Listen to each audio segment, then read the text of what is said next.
Siapa sih yang nggak mau ketika sudah menjadi YouTuber itu dimonetisasi? Pasti semua ingin dimonetisasi, walaupun mungkin menguploadnya itu asal-asalan, tanpa strategi, tanpa juga membuat video yang original. Pasti ingin dimonetisasi. Akan tetapi, di YouTube ini ternyata peraturan-peraturannya tidak seperti halnya medsos-medsos yang lainnya. Monetisasi itu seperti halnya kita melamar bekerja.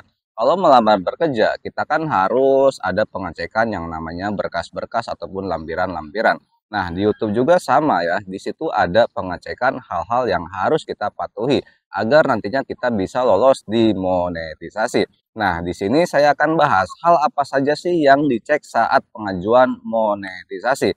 Hal ini bukan hanya untuk kalian yang ingin pengajuan monetisasi, akan tetapi buat kalian yang baru-baru di YouTube ini, nah dari sekaranglah kalian harus mengeceknya. Jangan sampai kalian sudah berjalan lama, akan tetapi ketika pengajuan monetisasi nanti itu ditolak mentah-mentah. Untuk sebelumnya jangan lupa suruput dulu kopina, ya aduh mantul, ya udah menggoda, aduh hai pisan, ya aduh kopi hidung mantul pisan. Ciklah suruput lah satik maya, bismillahirrahmanirrahim. Mantul.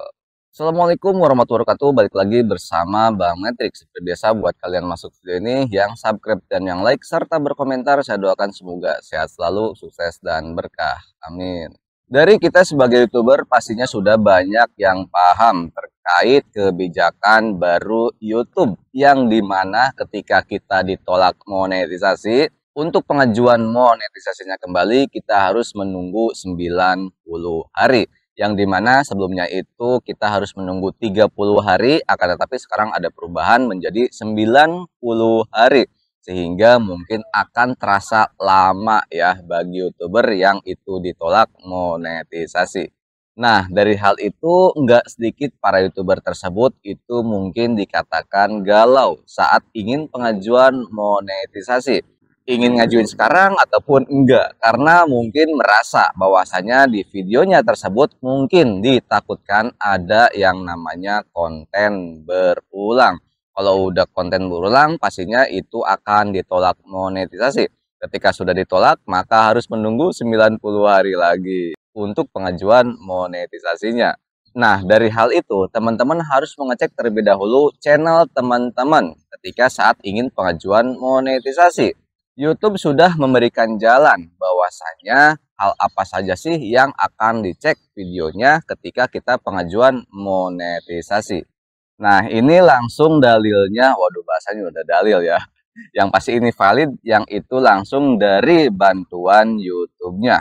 Di sini dikatakan hal-hal yang kami periksa saat meninjau channel Anda. Karena tidak dapat memeriksa setiap video. Nah, artinya video kita ataupun channel kita itu tidak seluruhnya dicek ya satu persatu. Akan tetapi di sini peninjauan kami kemungkinan akan berfokus pada komponen berikut di channel Anda. Nah, hal ini apa aja sih? Yang pertama itu adalah tema utama. Yang kedua adalah video yang paling sering ditonton. Yang ketiga, video terbaru. Yang keempat, proporsi waktu tonton terbesar. Yang kelima adalah metadata video seperti judul, thumbnail, dan deskripsi. Nah, dari sekarang teman-teman harus mengecek apa yang sudah dikatakan oleh YouTube. Yang pertama adalah tema utama channel kita. Nah, banyak sekali yang bilang ya bahwasanya kalau channel campur aduk itu akan sulit untuk dimonetisasi. Tapi walaupun channel campur aduk itu sebetulnya masih bisa dimonetisasi dengan catatan yaitu tadi ya, konten harus original, ada konteks yang ada manfaatnya seperti nilai narasi ataupun yang lainnya. Lanjut, yang kedua di sini adalah video yang paling sering ditonton. Nah, teman-teman bisa di sana sortir ya, sortir video teman-teman yang paling banyak ditonton. Apakah konten tersebut itu termasuk konten yang akan ditolak ataupun akan lolos? Selanjutnya di sini video terbaru. Nah, selain video yang paling banyak ditonton, video terbaru juga akan memicu untuk video kita itu dicek ya untuk pengajuan monetisasi. Selain itu juga proporsi waktu tonton terbesar. Nah, apakah kelima hal tersebut ini itu akan meyakinkan video kita ataupun channel kita itu bisa lolos monetisasi? Hal itu belum tentu ya, belum tentu bisa dimonetisasi. Dengan catatan, yaitu video kita itu harus original. Bukan hanya original, melainkan juga mematuhi kebijakan dari pedoman YouTube. Yang mungkin teman-teman yang sekarang ini bikin bingung ketika ditolak monetisasi, itu adalah konten berulang. Karena konten berulang itu ya banyak sekali pengertiannya dan juga banyak sekali yang mengartikan ya bahwasanya mungkin konten berulang itu konten yang diulang-ulang. Tetapi tidak seperti itu ya konten berulang itu. Nah, di sini saya langsung saja berikan tentang video seperti apa sih yang konten berulang itu yang bisa dimonetisasi ataupun yang bisa ditolak monetisasi. Tentang konten berulang ini banyak sekali yang bertanya-tanya seperti halnya, Bang, kalau kita menggunakan background ya, musik yang sama, lalu juga background ya, tampilan belakang yang sama, lalu intro yang sama dan outro yang sama, apakah itu nantinya video kita itu dikatakan konten berulang? Nah, untuk keempat hal ini, YouTube-nya sudah mengatakan bahwasanya hal itu wajar teman-teman gunakan ya. Mau background yang sama, background yang sama, intro, outro yang sama, hal itu teman-teman boleh lakukan dan itu tidak termasuk konten yang berulang. Yang terpenting, isi video teman-teman itu berbeda ya. Walaupun backgroundnya sama, tapi tetap isinya itu harus berbeda. Nah, itu aman kalian lakukan.